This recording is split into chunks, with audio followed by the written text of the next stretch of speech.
A lot of conversation about the Outer Worlds 2 and its price point after the Xbox event. We saw a little bit of it while we were covering, at least I did, in the chat. And the Obsidian game director, Brandon Adler, came out and had some interesting things to say about it. Quote, personally, as a game developer, I wish everybody could play my game because that's why I want. That's what I want out of this whole thing. But for the reasons and so why the price point is $80, you'd honestly have to talk to the Xbox folks.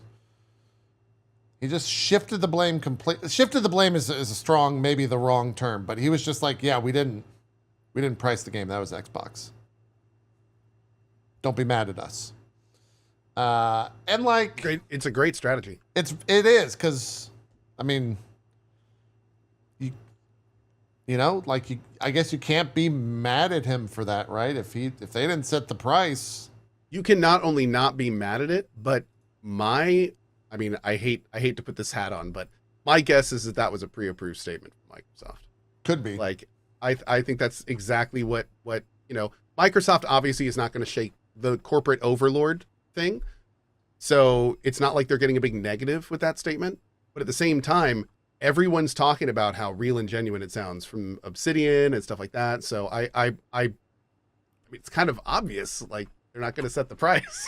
Yeah. So I mean, the opening was, we're a game developer. We love to make games. We don't set the prices for our games, is how he started out his statement.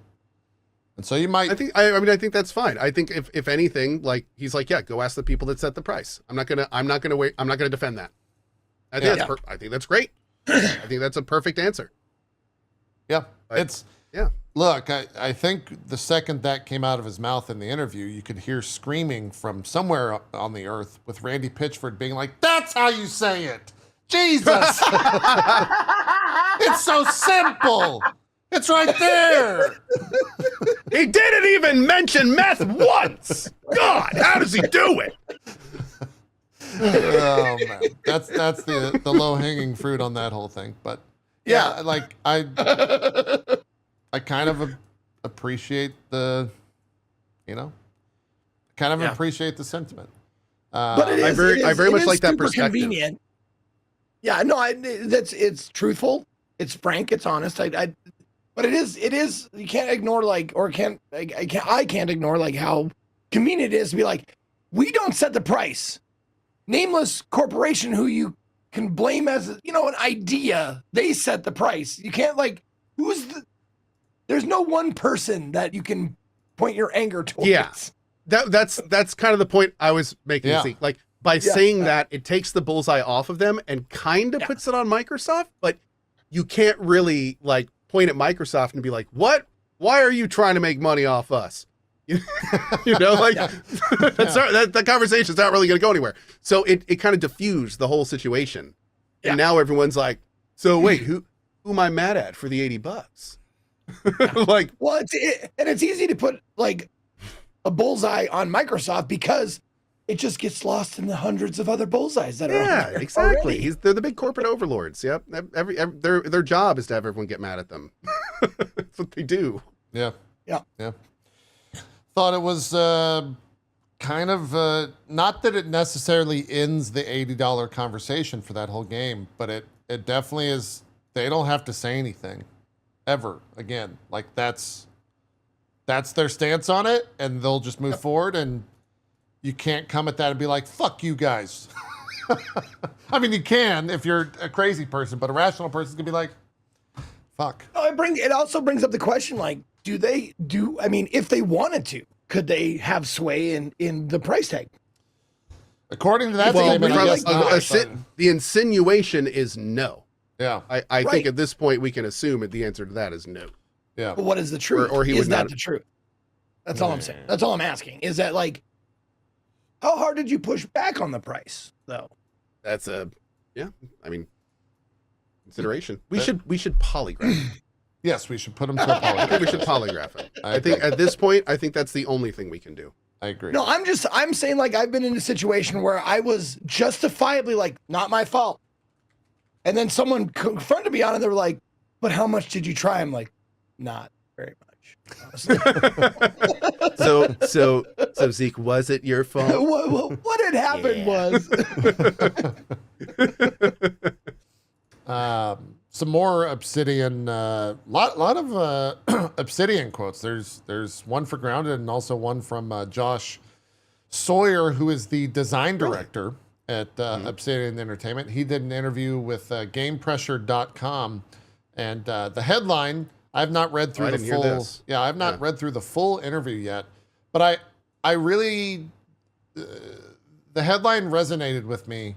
And he said, I don't feel good about the industry, but I feel good about the ability for people to create games that can find an audience. And it's kind of like a nothing burger statement. But like, no, it is that's positive. that's a silver lining statement. Yeah. Like, and that's a really good way. I actually like, I think we talk about this frequently where we're like, in very similar veins, you know, the industry is in a terrible place, but it has some benefits to some people. Like it, you know, we talk about how, yeah, the AAAs are dying, people are losing their jobs, but that's also opening up some really big spaces and markets for other smaller developers to now get into that may have never had a chance before. So, you know, we could see giant successes that would have been drowned out in the past. So I think that's very cool from Josh. I would agree with that, like, completely. The full question is I can read through it. I think for context purposes might be important. Sure. The question was, regardless of your approach, you're one of the people who, alongside their teams, influenced the RPG genre. Basically, for a long time, a lot of RPGs were isometric. Then the focus shifted to action RPGs. Now there's different approaches like Kingdom Come, Baldur's Gate 3, Clair Obscur, Disco Elysium, and Pentiment. What is the future of the genre and where is it heading? And his answer was, quote, I feel like the spectrum of RPGs can be made and find an audience now is wider than it's ever been. The game industry is in a really bad state right now, and there are a lot of reasons for that. But like one of the challenges that devs face is that there's just a profusion of games. It's hard to even get noticed with a new game. But I really do believe that more so now we can have isometric games, we can have super indie lean games, we can have games that are retro, Elder Scroll type games that are made by smaller developers and things like that. And then we can have the big blockbusters. We can do that stuff too. And yeah, you can have something that's crazy like Avowed or Kingdom Come Deliverance 2 that came out within a week or two of each other. They're both first person and they're also very different.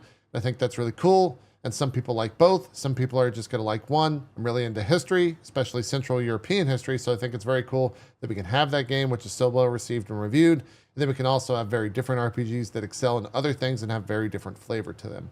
So I don't feel good about the industry, but I feel good about the ability for people to create games that can find an audience as long as they can tailor the resources they spend on that experience for the audience, they can achieve success. And I think that's awesome. Yeah. I think that's a fairly level-headed statement and one that I agree with from Mr. Sawyer over there at Obsidian. Is he one of the founders of Obsidian Co.? What? I don't know if he's one of the founders, but he has been there for almost all their big stuff. He's a cornerstone. Okay. I would say. Got it. Yeah, he's part of the soul over there. Yeah, cool. The Grounded 2 comment came from an IGN interview. I think this is one of their previews, but I thought it was interesting that they were just kind of blatantly asking them about why Grounded 2. And ultimately, they came out and said that they were just running out of room in Grounded 1. Like that game was so big that they didn't have, if they were going to add on to it, that the game would just become too big. So they're like, let's make a second one, ultimately. I kind of like that as well, that they're able to That's awesome, dude. Evolve and do new things in a brand new game and still have Grounded 1 in its experience. To this day, and I played it arguably before it got even sizably better, but to this day still like the best overall survival sandbox experience. Like, it is such a great game. Yeah. Great game. Easily, if anyone ever asks me in my channel, what survival game do you recommend for a first-time player? Grounded. That's the first one you want to play. As long as you don't hate bugs. Oh, yes, and spiders maybe. Yeah, but no, like the way the game presents it to you, the level of gamification, the amount of QOL, like the very well done main quest and everything, and it's very, very well done. Yeah, so good. Can't wait for 2. Yeah, should be cool.